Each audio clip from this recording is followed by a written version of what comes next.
فرما رہے ہیں کاش میری ماں زندہ ہوتی اور میں عشاء کی نماز پڑھا رہا ہوتا، سورۃ فاتحہ شروع کی ہوتی اور میرے گھر سے میری ماں کہتی بیٹا محمد تو میں ماں کے لیے نماز توڑ دیتا۔ ماں کو تو دیکھا ہے نا، باپ تو دیکھا نہیں۔ باپ تو ماں کے پیٹ میں تھے، اللہ نے بلا لیا۔ ماں کو 6 سال دیکھا ہے، اور آپ مدینہ سے مکہ آ رہے تھے ماں کے ساتھ۔ راستے میں ایک جگہ تھی ابوا، مدینے سے 2 دن 2 رات کا فاصلہ ہے۔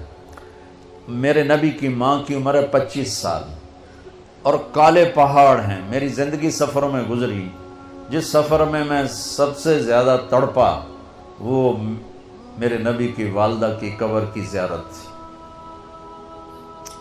اوہ، میں نے چاروں طرف سر اٹھا کے دیکھا، کالے پہاڑ، عصر ڈھل چکی تھی، سورج پیلا پڑ چکا تھا، ویرانہ وحشت۔ 1400 سال پہلے کیسی ویرانی ہوگی، جب سن 2000 کی بتا رہا ہوں، ایسا ویرانہ کہ دل ڈر رہا تھا۔ ایک گائیڈ کے ذریعے سے ہم پہنچے تھے، اور میں 14 صدی پیچھے دیکھ رہا تھا کہ اچانک حضرت آمنہ کو ہارٹ اٹیک ہوا، اور وہ ایسے بے قرار ہو کر کبھی یوں ہوتی ہیں کبھی یوں ہوتی ہیں۔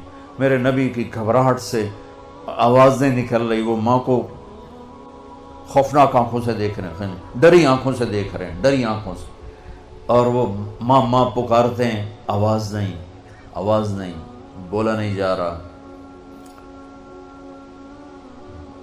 بجھتی شمع بھڑکتی ہے نا، تو آخری زور لگا کے چند بول بولے، کل حی میت و کل جدید بال۔ بیٹا ہر زندہ نے مرنا ہے، ہر جوانی نے ڈھلنا ہے، پر مجھے لگتا ہے کہ میرا جوانی میں ہی وقت آ گیا ہے۔ وَلَقَدْ وَلَدْتُ طُہْرًا، لیکن میں ایک بچہ چھوڑ کے جا رہی ہوں جو سارے عالم کو پاک کر دے۔ اور میری نبی کی والدہ کی آنکھیں بند ہو گئی۔ آپ اتنا تڑپے ہیں وہاں کہ کوئی دلاسا دینے والا کوئی نہیں، کوئی تسلی دینے والا کوئی نہیں۔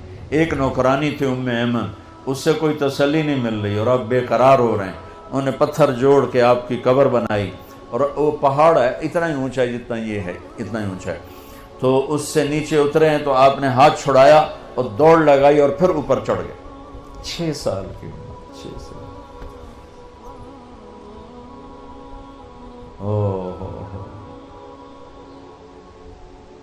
ام ایمن پیچھے گئیں دوڑ کے، چشم فلک بھی رو رہی تھی، اور میں جب یہ واقعہ سناتا ہوں میں رونے بیٹھ جاتا ہوں۔ حالانکہ 2 4 10 دفعہ کوئی چیز سناؤ تو آدمی یوزڈ ہو جاتا، لیکن تم اس خوبصورت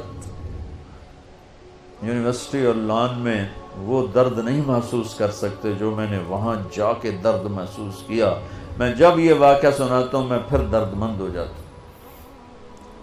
ہوں۔ ایمن نے اوپر چڑھ کے دیکھا تو میرے نبی ماں کی قبر پر گرے ہوئے ایسے تھے، اپنی ماں کی قبر سے چمٹے ہوئے تھے۔ جب ایمن قریب آئی ہیں تو اللہ کے نبی کہہ رہے تھے، ماں جی آپ کو تو پتا تھا آپ کے سوا میرا کوئی نہیں، پھر آپ کہاں چلی گئی؟ آپ کہاں چلی گئی؟ معصوم بچے کو پتہ نہیں ہے کہ موت نے جدائیاں پیدا کی ہیں۔ تو ایمن نے کہا بیٹا اٹھو، کہا نہیں میں نہیں جاؤں گا۔ نہ بہن نہ بھائی نہ ماں نہ باپ کچھ بھی تو نہیں ہے، کدھر جاؤں؟ کہا بس میں نہیں جاؤں گا۔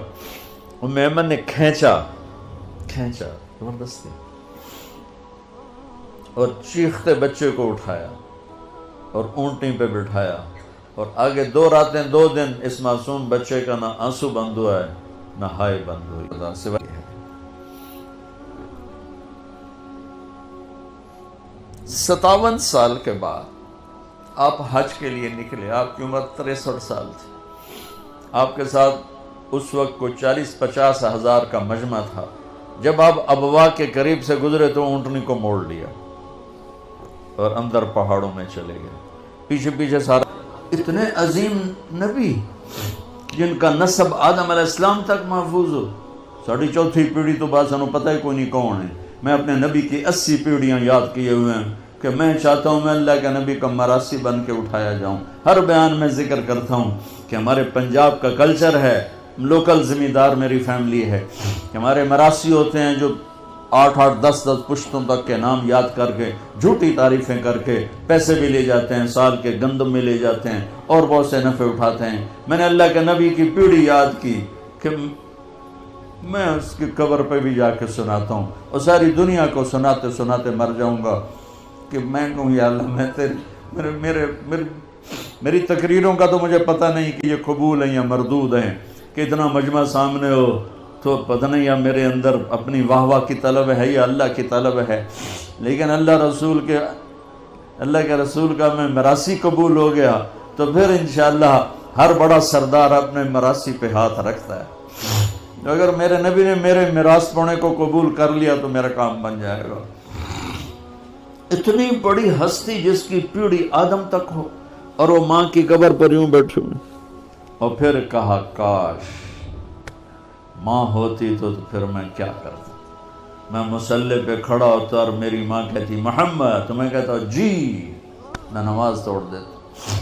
اور پھر آپ سے پوچھا گیا یا رسول اللہ قیامت کب آئے گی؟ آپ نے کہا اللہ کو پتہ ہے. کہ کوئی نشانی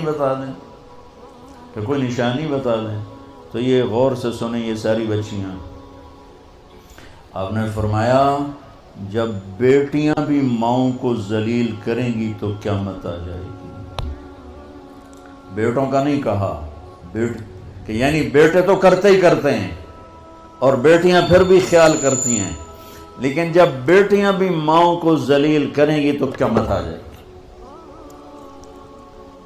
ماں باپ سے کیسے چلنا ہے یہ تمہاری یہ تعلیم تھوڑا ہی بتائے گی، میرا نبی بتائے گا.